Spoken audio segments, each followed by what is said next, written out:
नमस्कार दोस्तों। आज हम लोग बात करेंगे क्या भारत भूजल की गहराई तक पहुंच रहा है। ये भूजल की गहराई का क्या मतलब आप समझते हैं?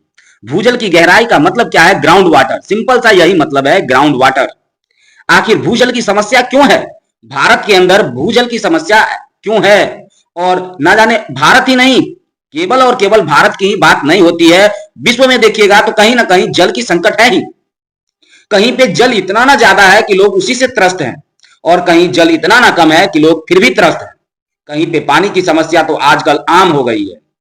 पानी आप देख रहे हैं, कहीं पे बारिश ज्यादा हो रही है, जैसे कि अभी फिलहाल हिमाचल प्रदेश में आपको देखने के लिए मिल रहा है कि बारिश इतना ना ज्यादा हुआ कि लोग परेशान हो गए, बाढ़ की समस्या आ गई वहां पे। कहीं पे आप देख रहे होंगे कि पानी दूर दूर तक, दूर दूर से महिला जाकर के लाती है और फिर उसको पीती है। फ्रेश वाटर का जो परसेंटेज है हमारे ग्राउंड में वो बहुत कम है, जबकि सैलिन वाटर ज्यादा है, लेकिन हम लोग उसको पी नहीं सकते। आखिर भारत ये ग्राउंड वाटर का कितना परसेंट यूज कर रहा है? क्यों हमारे जो इन्वायरमेंट के जो जानकार हैं क्यों कहते हैं कि क्लाइमेट चेंज हो रहा है, हमको पानी को सेव करना पड़ेगा, why do we need save water? क्यों ऐसा कहा जा रहा है? बारिश क्यों नहीं हो रही है? बातें ये भी है, परिस्थितिकी जो तंत्र है ये क्यों मुसीबत में आ गई है? इस सभी चीजों के बारे में आज हम चर्चा करेंगे। ये वीडियो आपके लिए काफी इंपॉर्टेंट रहेगा। क्यों? क्योंकि इसमें हमने इन्वायरमेंट में जो एक टॉपिक था जो ग्राउंड वाटर, उसके बारे में चर्चा करेंगे, जिसमें फिलहाल कुछ रिपोर्ट आई थी। उस रिपोर्ट को भी मैंने इंक्लूड किया है। परसेंटेज के अकॉर्डिंग, डाटा के अकॉर्डिंग पूरे डाटा का हम लोग एनालिसिस करेंगे। ये एग्जाम पॉइंट ऑफ व्यू से भी काफी इंपॉर्टेंट रहेगा। तो चलिए हम लोग बिना टाइम गवाए हुए चर्चा करते हैं ये ग्राउंड वाटर, भू जल के बारे में। देखिए, जल प्रधान कृषि, हमारा भारत क्या है? कृषि प्रधान देश है। यहाँ पे कृषि से अगर देखें तो भारत का जितना जनसंख्या है लगभग लगभग 70% जो पॉपुलेशन है वो तो कृषि पे निर्भर करता है। आप देख रहे होंगे कि जो शहरीकरण की जो व्यवस्था है ये कितनी तेजी से बढ़ रही है। शहरीकरण बढ़ रहा है, पॉपुलेशन देखिए ना कितना तेजी से आगे बढ़ रहा है। पेड़ पौधे कट रहे हैं तो क्लाइमेट चेंज नहीं होगा तो क्या होगा? आप देख रहे हैं कि तापमान जो था कितने जल्दी राइज कर रहा है। कभी कम हम लोग को गर्मी लगती थी, आज देखिए ना गर्मी कितना ज्यादा है। यूएन चीफ तो बोले भी है ना कि अगर हम लोग इस पे बात नहीं करेंगे तो आने वाले सालों में क्या होगा? टेम्परेचर और बढ़ेगा। इससे क्या होगा? ग्लेशियर पिघलेगा और कोस्टल इलाका वाला जो जितना भी इलाका है सब डूब जाएगी अगर हम लोग इसको नहीं सेव किए तो। अगर हम लोग क्लाइमेट चेंज पे बात नहीं किए तब ऐसा हो सकता है। अगर हम लोग सुधर गए तो बच सकते हैं। प्रकृति से छेड़छाड़ हमारे लिए बहुत नुकसानदायक होगा। चलिए, तो जल प्रधान कृषि, कृषि के लिए भी जल चाहिए। शहरी मांग का मतलब है कि भारत हर साल अपने भूजल का लगभग 60% यूज कर रहा है। कितना प्रतिशत भारत यूज करता है? 60%। सरकारों ने आपूर्ति बढ़ाने, मांग कम करने और खपत को नियंत्रित करने की कोशिश की है, लेकिन ये क्या पर्याप्त है? आप बताइए, सरकारें ने जो कोशिश की है क्या वो सही है कि नहीं? क्या ये पर्याप्त है, एनफ है या नहीं? भारत दुनिया का सबसे बड़ा भू भक्षक है। मतलब भारत में दुनिया का सबसे बड़ा भूजल का उपयोग होता है। इसमें अगर देखें तो 2011 में अकेले फसल की सिंचाई के लिए लगभग 245 बिलियन क्यूबिक मीटर बीएसएम निकाला, जो दुनिया के भूजल के उपयोग का लगभग 25% था। मतलब सिंपल सा यह है कि सिंचाई के लिए जो था 245 बिलियन क्यूसेक जो वाटर है ये यूज किया गया, जो दुनिया के अगर कंपैरिजन में देखा जाए तो 25% था। हाल ही में मतलब 2023 में, अभी हम लोग 2025 में चल रहे हैं, 2023 का जो डाटा था ये वार्षिक भूजल पुनर्भरण, मतलब कि फिर से जो ग्राउंड में वाटर जा रहा है, गया कितना? तो 449 बीसीएम था। मतलब ग्राउंड में शिफ्ट होने का इतना था, जबकि हम लोग निकाले कितना? 241 बीसीएम हम लोग यूज किए, गया शिफ्ट कितना हुआ? 449। बताइए, आधा से तो ज्यादा हम लोग उसका यूज करिए रहे। जितना शिफ्ट करता है ग्राउंड में उससे ज्यादा तो हम लोग यूज कर रहे हैं, जिसका अर्थ है कि भारत हर साल भूजल का लगभग 60% निकाल रहा है, यूज कर रहा है। 2025 तक भारत में जो भूजल उपलब्धता के गंभीर संकट का अनुमान लगाया गया। संयुक्त राष्ट्र की रिपोर्ट में दी गई चेतावनी है। क्या चेतावनी है? रिपोर्ट में चेतावनी दी गई कि भूगत जल स्रोत खुद अपने क्या हो रहा है? देखिए रिपोर्ट में क्या दिया गया है ये आपको हम दिखा रहे हैं, यहां पे देख रहे हैं। 2025 के भारत में भूजल की उपलब्धता पर गंभीर संकट आएगा।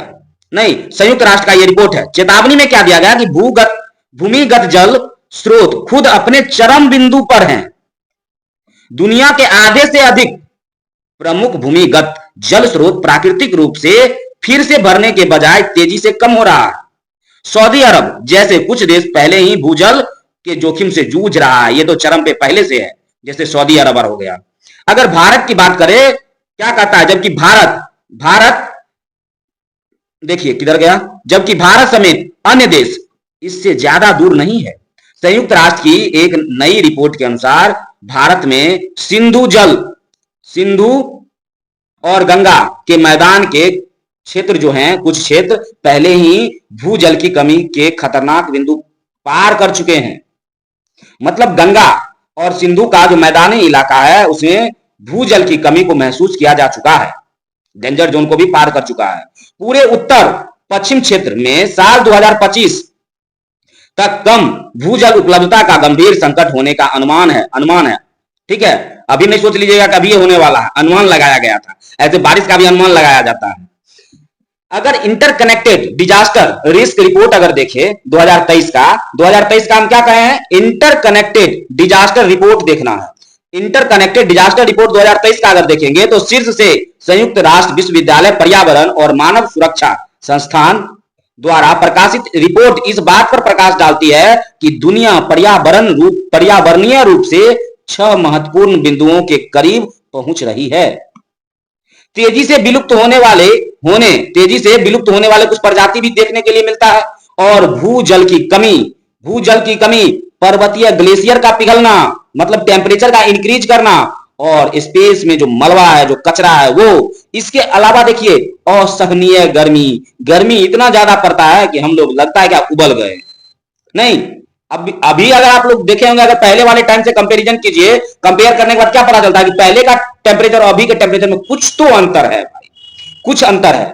तो इस बात पे हम लोग चर्चा करेंगे, आखिर ये गर्मी बढ़ क्यों रही है। ग्लेशियर का पिघलना आज का रिपोर्ट नहीं है, बहुत पहले भी एक बार आया था कि एटमॉस्फेरिक टेम्परेचर राइज कर रहा है और जिसके वजह से ग्लेशियर पिघल रहा है। अगर ग्लेशियर पिघला तो वाटर का परसेंटेज जो है हमारे वाटर सरफेस में वो बढ़ेगा ही बढ़ेगा। इससे कोस्टल इलाका पे खतरा आएगा, नहीं का कोई बात ही नहीं होता। ठीक है, और निश्चित भविष्य चुनौती भी बदतर होने की आशंका है। पर्यावरणीय रूप से चरम बिंदु पृथ्वी की प्रणालियों में महत्वपूर्ण सीमाएं हैं, जिसे परे अचानक और अक्सर अपरिवर्तनीय बदलाव होते रहते हैं, जिससे पारिस्थितिकी तंत्र जिसके बारे में अभी बताया, जिसके बारे में जलवायु के पैटर्न और समग्र पर्यावरण में गहरा और कभी कभी और क्या होता है, विनाशकारी बदलाव भी देखने के लिए मिलता है। लैंडस्लाइडिंग देखे सुने होंगे, लैंडस्लाइडिंग, अचानक से भूमि का बहुत बड़ा हिस्सा धंस जाता है। आखिर क्यों होता है ऐसा, अचानक से पृथ्वी का कोई बहुत बड़ा हिस्सा धंस क्यों जाता है, कुछ ना कुछ तो गड़बड़ है। अब गड़बड़ क्या है वो देखिए। भूमिगत जल स्रोत और पर्याप्त होने की स्थिति में अक्सर कृषि के लिए लगभग 70%, कितना प्रतिशत, 70% भूजल निकासी का उपयोग किया जाता है, ग्राउंड वाटर का यूज करते हैं। और सूखा के कारण होने वाले कृषि का नुकसान को भी तो देखिए। कम करने के लिए अगर सूखा पड़ गया तो हम लोग क्या करते हैं, ग्राउंड वाटर का यूज करते हैं, पानी पटाने का, सिंचाई के लिए हम ग्राउंड वाटर का यूज करते हैं। अगर वर्षा हो जाता तो चलो भाई पानी नहीं पटाना पड़ता और ग्राउंड वाटर का यूज कम होता। अभी हम देख रहे हैं कि मोटर चला देते हैं और पानी से गाड़ी बह रहा है, कोई उससे बातचीत नहीं करता। भाई आने वाले समय में रोने के अलावा और आपके पास कुछ भी नहीं बचेगा, पानी खरीद के पीना पड़ेगा और उसका भी कीमत ज्यादा चुकाना पड़ेगा आपको। अगर हम लोग नहीं संभले तो आने वाले समय में हम और मेरे बच्चों के लिए रोने के अलावा और कुछ नहीं बचेगा। अगर हम लोग निकल भी गए तो भी आने वाला जो पीढ़ी है वो रोएगा ही रोएगा जल के लिए। अगर हम लोग नहीं संभले तब। भूमिगत जल महत्वपूर्ण भूमिका निभाता है। अगर कभी सूखा पड़ जाए तो कृषि का सिंचाई तो भूमिगत पानी से ही होता है। जलवायु परिवर्तन के कारण यह चुनौती भी बदतर होने की आशंका है। भूजल का सबसे बड़ा उपयोगकर्ता भारत है। रिपोर्ट में कहा गया है कि भूमि ग्राउंड वाटर का सबसे ज्यादा उपयोग कौन करता है, तो वह है भारत। भारत दुनिया में भूजल का सबसे बड़ा उपयोग करता है, जो अमेरिका और चीन ने संयुक्त उपयोग से अधिक है। अमेरिका और चीन जितना यूज करता है उससे भी ज्यादा भारत यूज करता है। आगे की बात करते हैं। देखिए अगर देखा जाए तो भारत का उत्तर और पश्चिम क्षेत्र देश की बढ़ती 1.4 अरब आबादी रोटी रोटी की कटोरी के रूप में कार्य करता है। जिसमें आता कौन कौन सा राज्य है? तो पंजाब आता है, हरियाणा आता है, नहीं, जिसमें चावल उगाया जाता है और चावल का उत्पादन 50% और 85% गेहूं भंडार का उत्पादन करता है। अब बताइए, चावल उत्पादन के लिए तो अच्छी खासी बारिश अगर हो जाए तो मजा आ जाएगा। अगर बारिश नहीं हुआ तो क्या करना पड़ेगा हमको? ग्राउंड वाटर से ही उसका सिंचाई करना पड़ेगा। जबकि चावल के लिए अधिक पानी चाहिए कि नहीं चाहिए? चाहिए। अगर ठंडा अगर टाइम से नहीं पड़ा, अगर मौसम अगर कूल नहीं हुआ तो क्या गेहूं का फसल उगाना संभव होगा? नहीं उगेगा, अच्छे से प्रोडक्शन नहीं होगा उसका।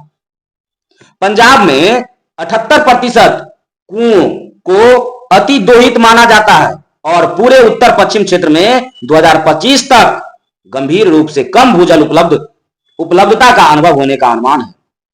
नेक्स्ट नेक्स्ट की बात करते हैं। भारत भूजल की गहराई तक पहुंच रहा है। अब पहले ही क्वेश्चन आपसे पूछे थे, क्या भारत भूजल की गहराई तक पहुंच रहा है? कहेंगे हाँ, भारत भूजल की गहराई तक पहुंच रहा है। यानी भूजल स्तर में गिरावट हो रही है। भूजल स्तर का मतलब क्या हुआ? ग्राउंड वाटर का जो वाटर लेवल जिसको कहते हैं वो नीचे जा रहा है। अभी भी देख रहे होंगे बहुत सारा चापाकल सूख गया। नल जल योजना से पानी आता है, वो लोग पीता है।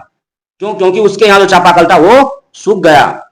लोग पानी खरीद के पीने के लिए मजबूर हैं और वो भी इतना न ज्यादा प्यूरिफाई रहता है कि प्यास बुझती ही नहीं है। आने वाले समय में इससे भी समस्याएं देखने की मिलेगी। हम लोग देखेंगे कि इतना प्यूरिफाई वाटर पीने से मिनरल्स तो सारा रह जाता है, मिनरल्स तो कुछ रहता नहीं है पानी में। हम लोग बिना मिनरल्स वाला पानी पीते हैं। समस्या हम लोग को झेलना पड़ेगा ही, हम लोग बीमार पड़ेंगे ही पड़ेंगे। शरीर को भी मिनरल्स की आवश्यकता होती है, इसलिए फ्रेश वाटर जो ग्राउंड से लिया गया वो पीने की कोशिश करें। बहुत ज्यादा प्यूरिफाइड वाटर नहीं पीना है, मिनरल्स भी रहना चाहिए उसके अंदर। चलिए, तो हम क्या कह रहे थे कि भारत भूजल की गहराई तक तो पहुंच रहा है। ये बात तो आपको भी समझ में आ गया और हमको भी समझ में आ गया। भूजल स्तर का मतलब क्या था ये भी हम आपको 2 मिनट पहले बताए हैं। इसके स्तर में गिरावट हो रही है, आप महसूस किए होंगे अपने क्षेत्रों में। कई क्षेत्र में भूजल का स्तर खतरे के निशान तक पहुंच चुका है और कुछ स्थानों पर भूजल लगभग समाप्त ही हो गया है। कुछ जगह ऐसा भी है जहां भूजल लगभग समाप्त ही हो चुका है। भारत भूजल का दुनिया का सबसे बड़ा उपभोग करता है। अत्यधिक निष्कर्षण मतलब अत्यधिक निकाला जाता है, जिसके कारण भूजल स्तर में गिरावट आ रही है। यह स्थिति विशेष रूप से कृषि और शहरी क्षेत्रों में स्पष्ट है। जहां पानी की मांग बहुत ज्यादा होगा, जहां पानी का मांग बहुत अधिक अगर मान लीजिए है, पानी अगर अधिक उसको चाहिए, तो वहां पे भूजल स्तर में गिरावट क्यों नहीं देखने के लिए मिलेगी? वो ज्यादा पानी निकालेगा जमीन के नीचे से, तो ग्राउंड वाटर का लेवल नीचे जाएगा ही जाएगा। नहीं, सिंचाई और घरेलू उपयोग के लिए हम लोग भूजल का अंधाधुंध उपयोग करते हैं। नल खोल देते हैं और बर्तन धोते रहते हैं, पानी गिरते रहता है। बच्चों को सिखाया जाता है, लेकिन स्कूलें तक सीमित हो गया ये चीज कि वाटर को सेव करो, बारिश के पानी को बचाओ। लेकिन कौन मानता है सर की बातों को? बच्चा आता है वहां से स्कूल से सीख के और ब्रश करेगा, नल खोल के छोड़ देगा। कहाँ सीखा वो? उसको डेली लाइफ में यूज भी करना होता है। हम लोगों ने जो पढ़ा उसको अगर डेली लाइफ में यूज नहीं करेंगे तो आने वाले समय में रोने के अलावा और कुछ नहीं मिल सकता। औद्योगिक और शहरीकरण के कारण भी वाटर भूजल स्तर जो होता है उसमें गिरावट देखने के लिए मिलता है। अब इंडस्ट्रीज में भी पानी की आवश्यकता पड़ती है, मशीन को ठंडा करने के लिए, साफ सफाई के लिए, कुछ काम करने के लिए, और भी बहुत सारे काम होंगे जिसको करने के लिए पानी की आवश्यकता होती है। और वो लोग भी ग्राउंड वाटर से ही उसका सारा काम पूरा मेंटेनेंस करता है। तो भूजल के स्तर में क्या आता है? गिरावट आता है। इसका दबाव पर भूजल पर दबाव बढ़ जा रहा है। जलवायु परिवर्तन सबसे अहम मुद्दा। जलवायु परिवर्तन के कारण वर्षा पैटर्न में देखिए ना बदलाव हो रहा, कहीं पे अधिक बारिश तो कहीं पे बारिशें नहीं।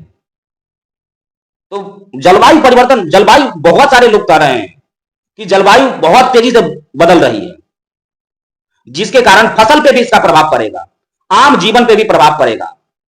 गर्मी अधिक झेलना पड़ेगा ही आपको, जिससे भू और भूमि जल का जो भरण है कम हो रहा होगा।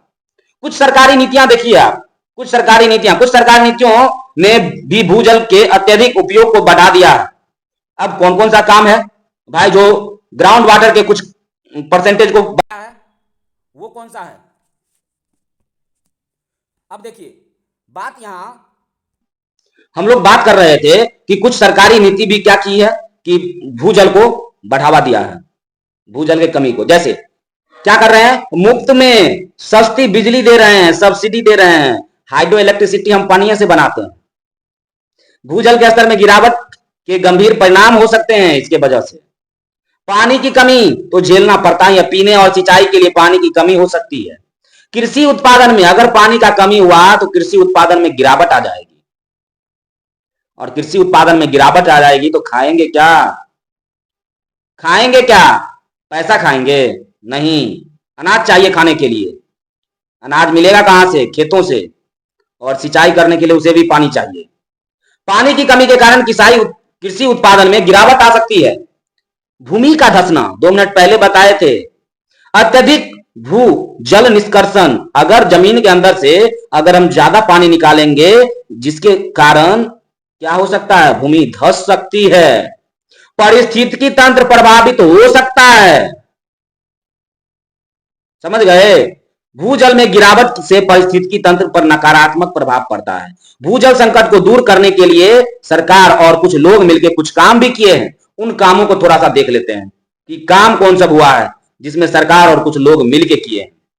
चलिए, कुछ काम की अगर बात करें तो कुछ संभावित समाधानों में शामिल है। जैसे भूजल के उपयोग में क्या कर रहे हैं, विनियमित कर रहे हैं कि भाई सबको बता रहे हैं, अवेयरनेस फैला रहे हैं।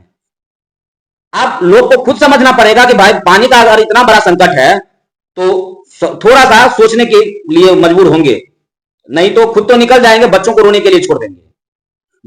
भूजल के उपयोग को विनियमित करने के लिए अत्यधिक निष्कर्षण पर रोकने के लिए नीति बनाना पड़ेगा, और सरकार बनाई भी है कुछ। जल संरक्षण को बढ़ावा देना पड़ेगा, हमको बढ़ावा देना पड़ेगा, कुछ कुछ और न्यू पॉलिसी लाना पड़ेगा ताकि लोगों को समझ में यह आए कि water is essential for human beings and all living organism. अब बात यहां पे यह है कि अगर इतने सारे चीज हैं इससे रिलेटेड, इतने सारे चीजें हो सकती है जितना ऊपर हमने बताए हैं, तो हम लोग तो पढ़े लिखे आदमी में से आते हैं, जो भी हमारे पास नॉलेज है पढ़े लिखे में ही आएंगे। पढ़ लिख लिए, थोड़ा सा जान गए हैं कि पानी से इतना, अगर पानी की कमी हुआ तो हम लोग जिंदा नहीं बचेंगे, तो क्यों नहीं इसको रोकने का काम करेंगे। अरे घर से शुरू करेंगे ना, पहले खुद तो शुरू कर लेते हैं, इसके बाद देखेंगे। हम भी कर रहे हैं, आप भी कीजिए, अपने घर से ही शुरू कीजिए, तभी हम कुछ काम किए। अगर हम पर्यावरण को संरक्षण नहीं करेंगे तो एक दिन ऐसा आएगा कि सब कुछ खत्म हो जाएगा। देख ही रहे होंगे कि देश के बीच में चल क्या रहा है। सब रक्षा विभाग को तो खूब पैसा आवंटित करता है कि चलो रक्षा विभाग को मजबूत कर लो। क्या अगर हमारे पास ज्यादा विपंस आ जाएगा तो क्या उससे पर्यावरण को नुकसान नहीं होता है? होता है, पर्यावरण को नुकसान होता है। हमको पर्यावरण को संरक्षित करना पड़ेगा। पर्यावरण ही है जो हमारे जीवन को बचा के रखेगी। कार्बन डाइऑक्साइड वाला में देखेंगे, इसमें भी मामला थोड़ा सा बढ़ गया है। कार्बन डाइऑक्साइड का इतना उत्सर्जन हो रहा है कि एटमॉस्फेरिक टेम्परेचर बढ़ जा रहा है, बढ़ते जा रहा है। हम लोग को इस पे भी बात करना पड़ेगा। नहीं, पैसा तो इसके लिए आवंटित करना चाहिए ना कि प्राकृतिक संसाधन का हम कम से कम उपयोग करें, जितना हो सके उसका रीयूज कर सके, दोबारा से उपयोग कर सके। पॉलीथीन का कम यूज करे ताकि पर्यावरण को कोई नुकसान नहीं हो। अब चलिए नेक्स्ट कुछ और काम देख लेते हैं। जल संरक्षण को बढ़ावा देना होगा, पानी की बर्बादी को कम करना पड़ेगा। नहीं, लोगों को सिखाना पड़ेगा कि भाई पानी की बर्बादी को कम करो, नहीं तो आने वाले समय में तुम्हारे बच्चे रोएंगे ही पानी के लिए। वर्षा जल को बचाओ, वर्षा के जल को सेव करो। वर्षा जल संचयन को बढ़ावा देना होगा ताकि भूमि के जल को रिचार्ज किया जा सके। अरे इंडस वैली सिविलाइजेशन के लोग सब भूमि के जल को जब रिचार्ज कर लेते थे, तो हम लोग तो काफी 8,000 साल हो चुका है, उतना आज से 8,000 साल पहले अगर देखे तो इंडस सिविलाइजेशन के लोग सब क्या करते थे, ग्राउंड वाटर को फिर से रिचार्ज कर लेते थे। हम लोग तो कहीं उससे ज्यादा आगे बढ़ चुके हैं, खोजें हो चुकी है, फिर भी हम लोग क्यों नहीं पुराने चीजों से सीखते हैं। नहीं, जल संचयन को बढ़ावा देना पड़ेगा, रिचार्ज करना पड़ेगा ग्राउंड वाटर को फिर से। पानी के कुशल उपयोग को बढ़ावा देना पड़ेगा। सिंचाई और औद्योगिक प्रक्रियाओं में पानी के कुशल उपयोग, मतलब कि कम से कम हो सके तो यूज करें। पानी के कुशल उपयोग को बढ़ावा देना पड़ेगा। जन जागरूकता सबसे अहम है, सबसे अहम है जन जागरूकता। लोग अगर जागरूक हो गए ना तो इस पानी वाले समस्या से भी हम लोग लड़ सकते हैं अच्छे से। आप तो जहां पे रहते हैं हो सकता है वहां पे पानी अच्छा खासा मिल रहा होगा, लेकिन जो पहाड़ी इलाका में लोग रहता है जहां पे पानी की समस्या है, वहां जाके उन लोगों से कभी मिल के आइए और देखिए कि पानी का कितना बड़ा समस्या है, कैसे वो लोग पानी पीता है, कितना दूर दूर से लाता है लोग। गर्मी के मौसम में हरियाणा चले जाए और देखिए वहां पे लोग कैसे पूरे सर पे उठा के पानी वाला मटका ले जाया करते हैं। महाराष्ट्र चले जाइए और देखिए, तब आपको समझ में आएगा कि कितना बड़ा जल का संकट जूझ रही है वो लोग। हम लोग अपने यहाँ हैं, यहाँ पे ग्राउंड वाटर अच्छा खासा है तो हम लोग निकाल के बर्बाद किए जा रहे हैं। समझना पड़ेगा। तो जन जागरूकता सबसे अहम है, इसको बढ़ावा देना पड़ेगा। लोगों को भू जल संकट और इसके समाधानों के बारे में जागरूक करना होगा। इतने सारे इफेक्ट्स हैं।